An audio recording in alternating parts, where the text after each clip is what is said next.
आज की कहानी है लालची बहू।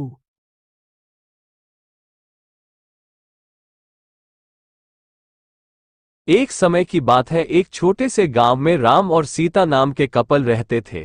उनका एक अर्जुन नाम का बेटा था, जिसकी शादी रिया नाम की लड़की से हुई थी। राम और सीता कड़ी मेहनत करते थे और अपने बुढ़ापे के लिए पैसे बचाते थे। रिया बहुत लालची लड़की थी और हमेशा अपने लिए और चीजें चाहती थी। जैसे जैसे साल बीतता गया, रिया का लालच और बढ़ता गया। वो अपने पास रखे चीजों से कभी संतुष्ट नहीं रहती थी। वह हमेशा अपने सास ससुर से महंगे तोहफे मांगा करती थी और उनके बचाए हुए पैसों में से भी कुछ हिस्सा अपने लिए मांगती थी। राम और सीता बहुत ही अच्छे पेरेंट्स थे, इसलिए उसकी सारी जरूरतों को पूरा करते थे ताकि परिवार में शांति बनी रहे। वह अपने पति अर्जुन के ऊपर भी दबाव डालती थी कि वह अपने माँ बाप से पैसे और संपत्ति मांगे। वो बहुत ज्यादा संपत्ति इकट्ठा करना चाहती थी, बिना किसी मेहनत के। एक दिन राम और सीता ने यह फैसला लिया कि वह रिया को सबक सिखाएंगे। वो उसे बुलाते हैं और बोलते हैं कि बेटा, हमें तुमसे कुछ जरूरी बातें करनी है। हमने यह फैसला लिया है कि हम अपनी जायदाद का कुछ हिस्सा अपने बच्चों में बांटेंगे और उसका कुछ हिस्सा तुम्हें भी देना चाहते हैं। रिया खुशी से झूम उठती है क्योंकि वो हमेशा से यही चाहती थी।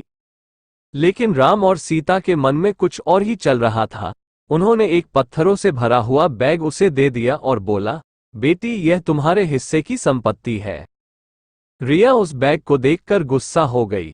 उसने उस पत्थर से भरे हुए बैग को जमीन पर फेंका और जोर से चिल्लाते हुए बोली कि मेरी मजाक उड़ाने की तुम्हारी हिम्मत कैसे हुई?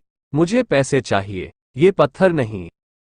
राम और सीता ने शांत तरीके से उसे समझाया और बोले, रिया, सच्ची संपत्ति सिर्फ पैसे और चीजों के बारे में नहीं है। ये प्यार, दया और जो कुछ भी तुम्हारे पास है, उसके लिए आभारी होने के बारे में है। हमने हमेशा तुमसे प्यार किया है और तुम्हारी देखभाल की है, और यह पैसों से भी अधिक कीमती है। रिया को एहसास हुआ कि वह लालच में कितनी अंधी हो गई थी।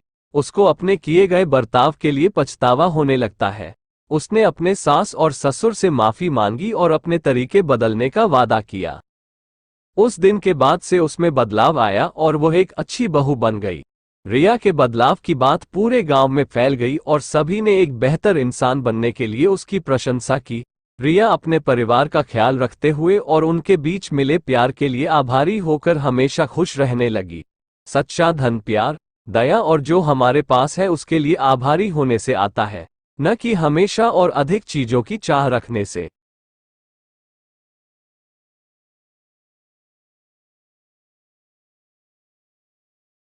दोस्तों, कहानी सुनकर कैसा लगा? अगर अच्छा लगे तो लाइक, शेयर और सब्सक्राइब कर देना और सपोर्ट करना। Thank you.